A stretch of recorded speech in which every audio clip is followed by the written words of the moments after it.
Ansiedad, el trastorno de pánico. ¿Qué es la ansiedad? La ansiedad es un sentimiento normal en nuestro organismo, es un método de defensa ante situaciones de estrés o inseguridad y estamos hechos para poder lidiar con esta emoción. Lo malo se manifiesta cuando se sale de nuestras manos y se convierte en un ataque de ansiedad. ¿Qué es esto? Un ataque de ansiedad suele implicar el temor de que ocurra alguna cosa o problema específico. Los síntomas incluyen preocupación, intranquilidad, posiblemente síntomas físicos como cambios en la frecuencia cardíaca.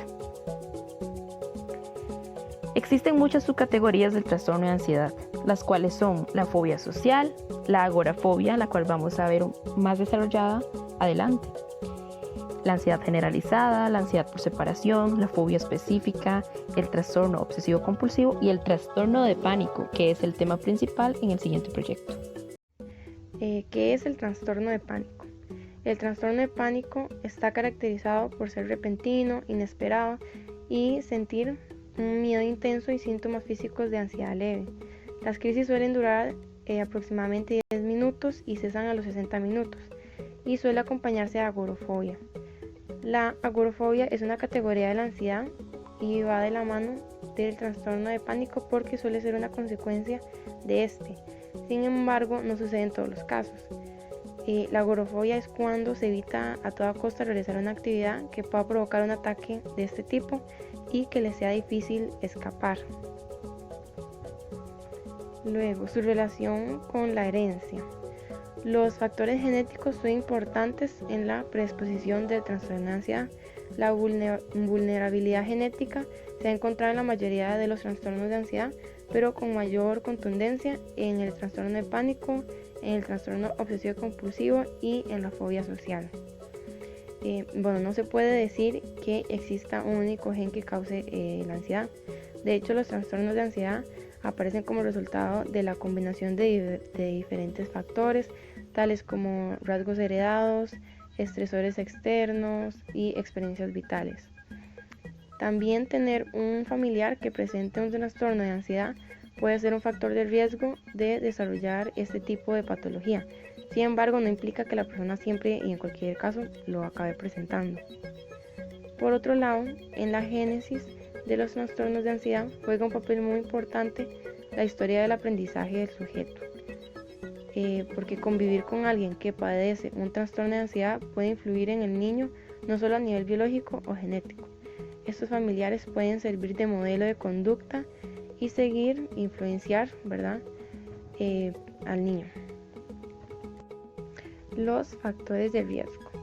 Están los factores psicosociales, en donde los estresores psicosociales juegan un papel muy importante como factores precipitantes, agravantes o causales de los trastornos de ansiedad. También se ha sugerido que el tipo de educación en la infancia predispone al trastorno de ansiedad en la edad adulta. Los factores traumáticos. Enfrentar acontecimientos traumáticos fuera del rango de la experiencia humana normal, como accidentes graves, asaltos, violaciones, torturas. Estos suelen provocar varios y serios daños biológicos cerebrales que se asocian a síntomas graves de ansiedad. Y los factores psicodinámicos. La ansiedad se considera como una respuesta individual a un peligro que amenazó desde dentro en forma de impulso instintivo prohibido que está a punto de escapar del control del individuo. La ansiedad como señal de alarma provoca que el yo adopte medidas defensivas. Si esas medidas defensivas tienen éxito, la ansiedad desaparece, y si no tienen éxito, según el tipo de defensa empleada, puede presentar síntomas conversivos, disociativos, fóbicos y obsesivos compulsivos.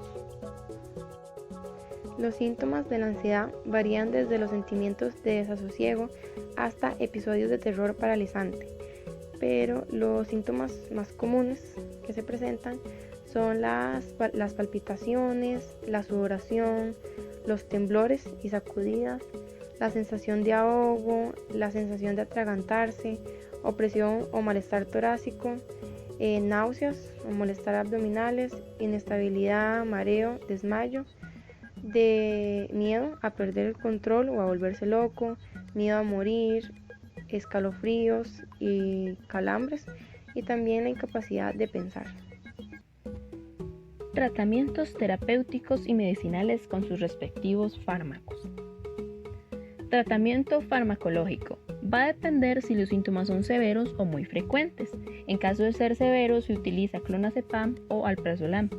En caso de ser leve se utiliza la sertralina, fluoxetina, amitriptilina o ácido valproico. Independientemente del caso, si el paciente mejora, se continúa el tratamiento de 6 a 12 meses y en caso de no funcionar se cambia el fármaco y se considera remitirlo al psiquiatra. Estos fármacos para tratar la ansiedad se dividen en antidepresivos, que pueden ser la sertralina, fluvoxamina, citalopram, fluoxetina, paroxetina, venlafaxina e imipramina. El término IMAO es la abreviatura de los inhibidores de la MAO o monoamino oxidasa. Como comentábamos en el tema de la transición sináptica, la MAO es una enzima que encontramos en los botones terminales de las neuronas monoaminérgicas que destruye el exceso del neurotransmisor, en concreto de las aminas.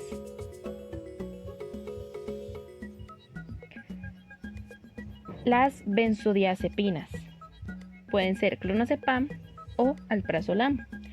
Las benzodiazepinas son agonistas indirectos del receptor GABA, por lo tanto favorecen la acción inhibitoria del GABA, aumentando su capacidad para la apertura de los canales de cloro, provocando potenciales postsinápticos inhibidores que hacen más difícil una despolarización y un potencial de acción. Los receptores en los que los benzodiazepinas ejercen su función están muy distribuidos en el encéfalo, pero sobre todo predominan en el córtex y en el sistema límbico. Buspirona, que puede ser la amitriptilina. Hablamos de un fármaco, la buspirona, que se utiliza en el tratamiento sobre todo de la ansiedad generalizada y que alivia los síntomas ansiosos sin interactuar con los receptores GABA.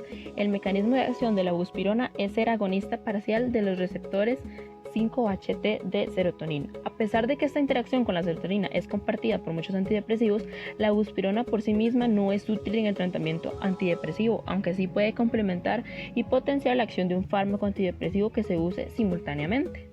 Antihistamínicos, que puede ser la hidroxicina.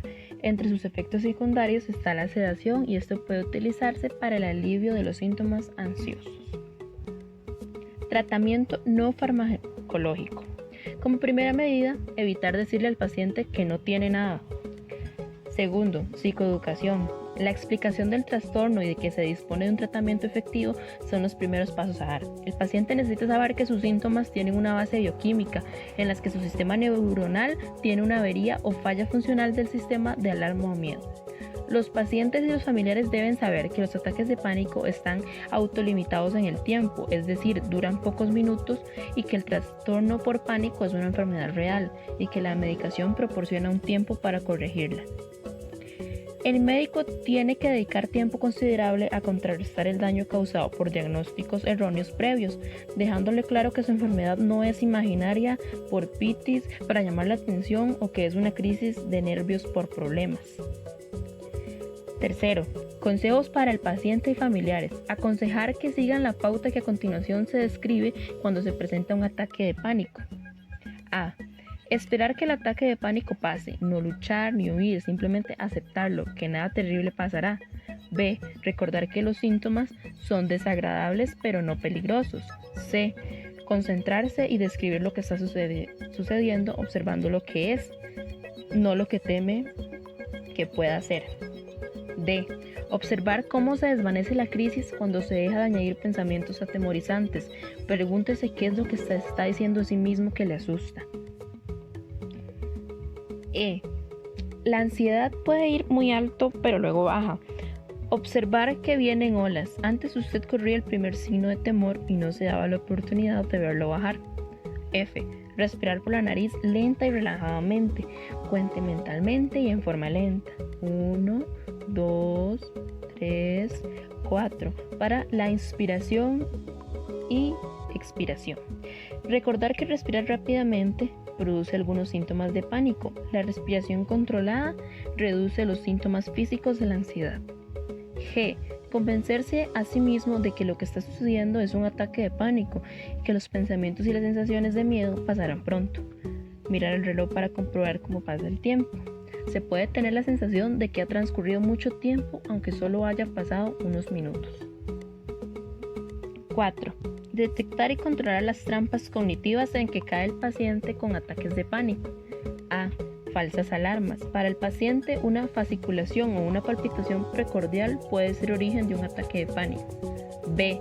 La incapacidad para discriminar las sensaciones propias del estrés y del ataque de pánico. C. El asociar ciertos síntomas físicos del ataque de pánico como una emergencia médica.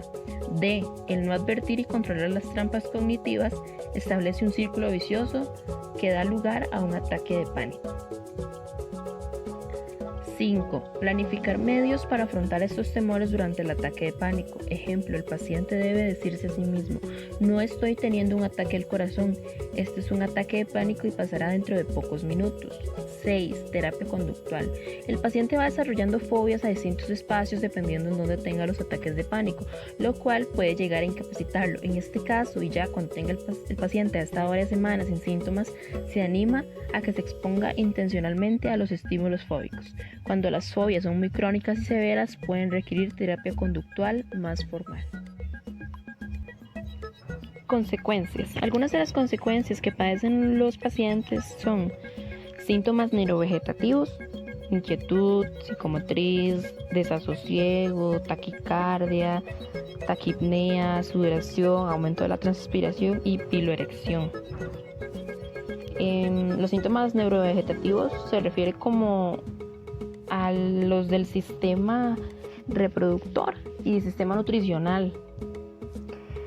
También síntomas cognitivos, síntomas somáticos, y serían insomnio, sueño intranquilo, somniloquia, hiperactividad, excitación, dolor abdominal, hiperfagia o anorexia, náuseas, temblores o tensión muscular. Daños en el desarrollo de la autoestima, daños en el funcionamiento interpersonal, daños en la adaptación social. Puede llegar a convertirse en una carga para las personas que lo rodean, para su círculo social. Mayor probabilidad de intentar suicidarse, pérdida de productividad en el trabajo o en el estudio. Y la agorafobia. Que la agorafobia es el miedo a tener un ataque de pánico. Tomografía por emisión de positrones TEP o PET, ¿qué es? La tomografía por emisión de positrones es un tipo de estudio por imágenes que se utiliza una sustancia radioactiva llamada marcador para buscar una patología en el cuerpo. Una tomografía por emisión de positrones muestra cómo están funcionando los órganos y tejidos. Esto es diferente de la resonancia magnética y tomografía computarizada TC. Estos exámenes muestran la estructura y el flujo de sangre hacia y desde los órganos. Regularmente se utilizan las máquinas que combinan TEP con las imágenes de la TC y se llaman TEP-TC. La tomografía por emisión de positrones es una técnica de imagen molecular no invasiva que es basada en el empleo de radiofármacos para la obtención de imágenes in vivo de procesos biológicos y bioquímicos. También permite la realización de estudios en el modo dinámico y realizar medidas de actividad metabólica celular a lo largo del tiempo. Se fundamenta en la captación de la radiación emitida por un radionucleido ligado a una molécula de interés. A partir de esta información se pueden llevar a cabo medidas cuantitativas precisas de diferentes parámetros fisiológicos de gran interés desde el punto de vista diagnóstico o de investigación, además de poder realizar reconstrucciones tridimensionales de la distribución del radionucleido en el organismo. La imagen obtenida mediante el tomógrafo o el PET se basa en captar la emisión de radiación electromagnética, resultante de la reacción de aniquilación de los positrones emitidos por los radionucleidos con los electrones de la materia. Al producirse la aniquilación de ambos, el electrón y el positrón, se dará lugar a dos fotones que viajarán en la misma dirección, pero en sentidos opuestos con un ángulo de 180 grados. Estos dos cristales de centelleo se utilizan como detectores que han de estar colocados en coincidencia, también con un ángulo de 180 grados. La señal es captada y procesada y se obtiene una imagen tridimensional que nos informa de la distribución del radionucleido emisor en el organismo del paciente o del animal que se está experimentando. La función visual, por lo tanto, podrá ser cuantificada de forma no invasiva y objetiva con una gran resolución, mientras que la resonancia magnética funcional detecta flujo sanguíneo en la zona estudiada en la medida indirecta de la función, y el PET puede detectar la actividad metabólica celular en dicha zona. Forma en que se realiza el examen. Una TEP utiliza una pequeña cantidad de material radioactivo, que es un marcador, y ese marcador se administra a través de una vena. Después la aguja se introduce con mayor frecuencia en la región anterior del codo, y este viaja a través de la sangre y se acumula en los órganos y tejidos. Después el marcador le ayuda al radiólogo a ver ciertas zonas preocupantes más claramente, ¿verdad?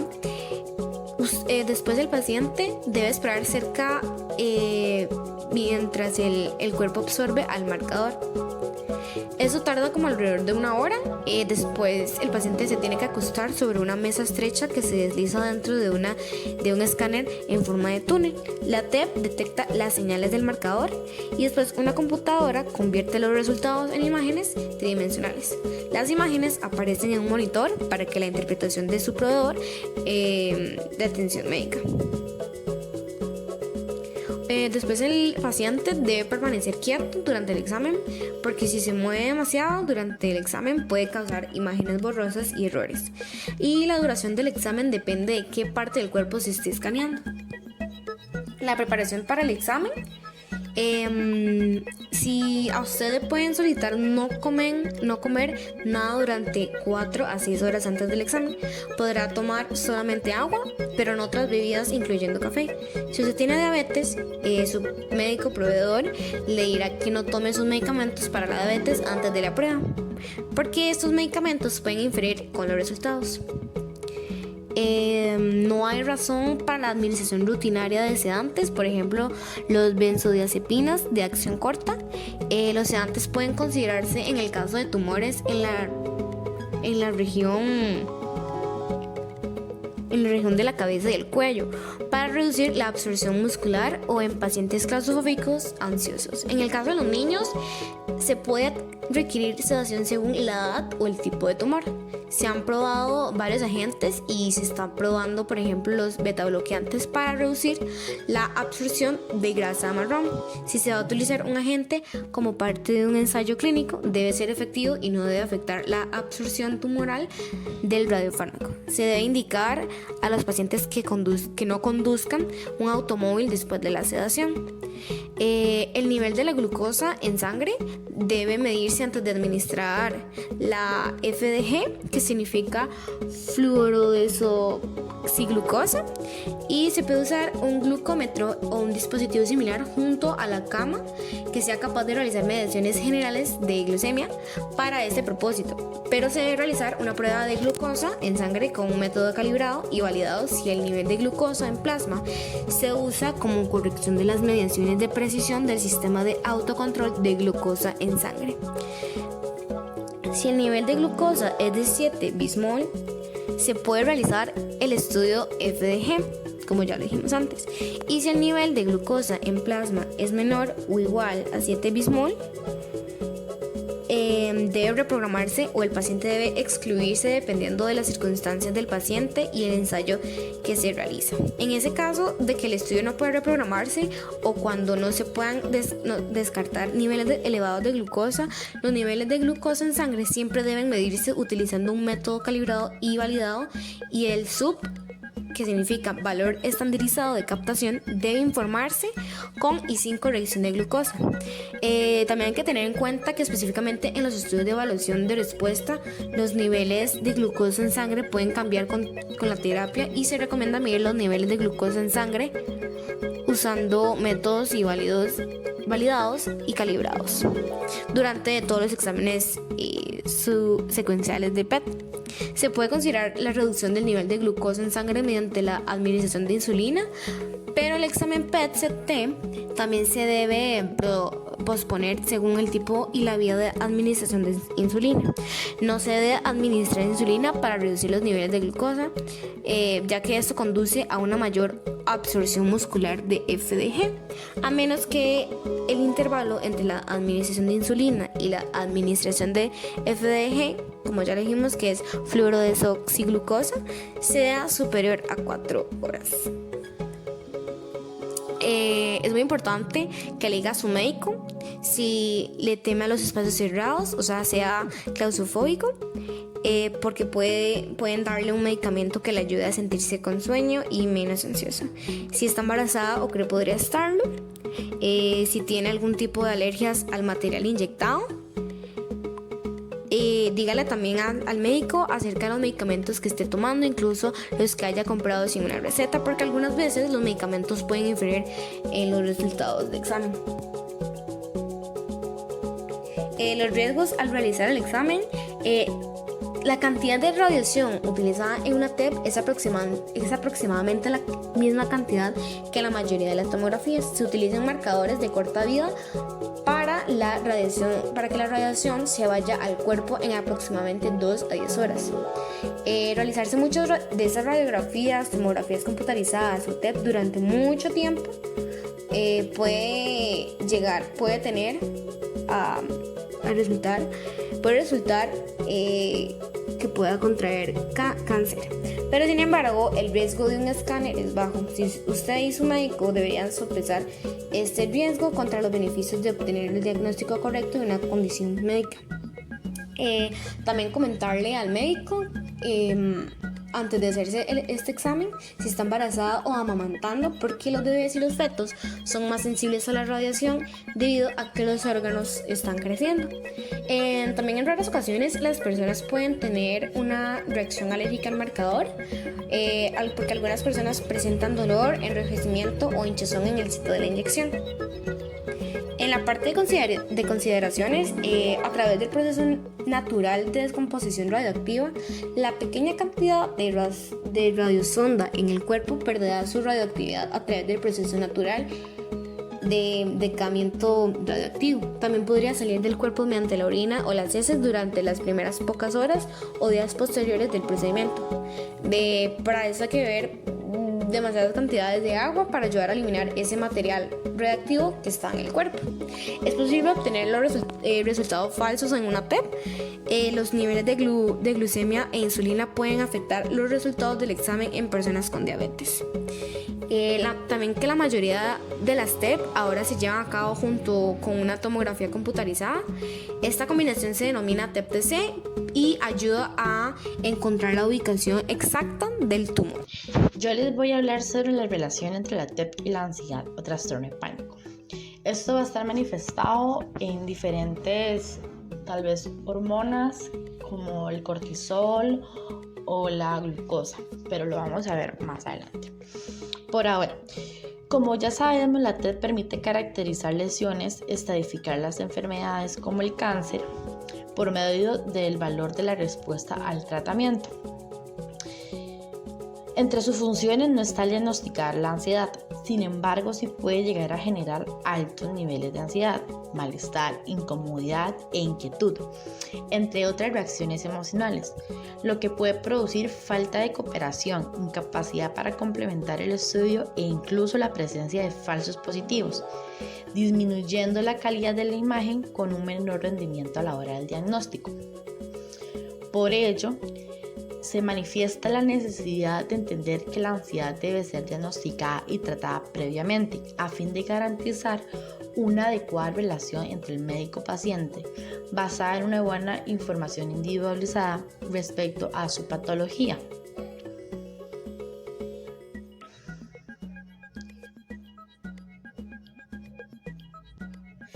Ya que por ello la presencia de un paciente con ansiedad que acude a un servicio de medicina nuclear no solo puede afectar el flujo del trabajo habitual por la necesidad de mayor tiempo para calmar al paciente o la necesidad mayor de atención por parte de la enfermería, sino que puede dar lugar a la existencia de artefactos que pueden afectar este diagnóstico. También se debe considerar que a la hora de que las personas tienen mayor noción del examen que se van a realizar, incrementa la posibilidad de que se les manifieste la ansiedad. De ser así, cuando se tienen altos niveles de estrés, el organismo produce la hormona llamada cortisol, que es la encargada de hacerlo reaccionar cuando se encuentra en situaciones de peligro.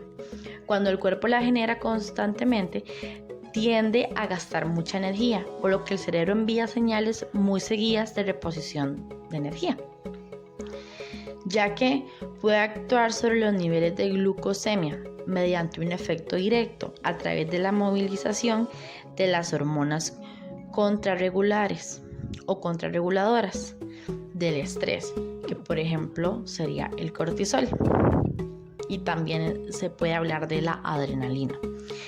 Indirectamente por un impacto sobre las conductas de adherencia al tratamiento, pero también recordemos que la adrenalina es una hormona inhibidora de la acción de la insulina. De ahí que el estrés y la ansiedad que hacen descargar adrenalina suponen un aumento de la glucosa en la sangre, ya que la glucosa se considera como la mejor selección por el azúcar. ¿Por qué es importante esto?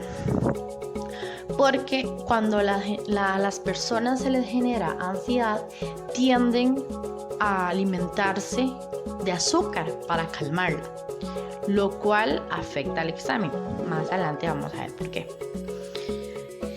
Bueno, cuando ésta se ingiere fácilmente y se dirige fácilmente como alimentos y bebidas, en los alimentos tenemos como el chocolate, la carne procesada, la margarina, el helado, como bebidas también las bebidas energéticas, vino o cerveza, que estas pueden llegar a llevar sustancias que estimulan el sistema nervioso y sobreactivan el organismo, lo que a juicio de esta parte nutricional puede provocar ansiedad. Lo anterior es importante ya que, como lo vimos en la parte anterior de lo que expusieron mis compañeras, en la preparación del examen, donde indicaba que el nivel de glucosa en el plasma es de 7 bismol, se puede realizar el examen. Sin embargo, si el nivel de glucosa en plasma es menor o igual a 7 bismol, debe reprogramarse el examen o el paciente debe excluirse dependiendo de las circunstancias del paciente y el ensayo que se realiza. Es por lo tanto necesario diagnosticar y tratar previamente la ansiedad u otras respuestas emocionales para mejorar y garantizar el bienestar personal, social y emocional del paciente. Durante la relación a la prueba PT, con este objetivo se han desarrollado diferentes intervenciones. Por un lado, existen propuestas orientadas a la relajación muscular progresiva y ejercicios de respiración abdominal. Sin embargo, estas no son adecuadas porque requieren mucho tiempo de entrenamiento previo y producen acúmulo a nivel muscular, lo que dificulta un correcto diagnóstico. Por otro lado, otras intervenciones parecen estar mostrando una efectividad adecuada.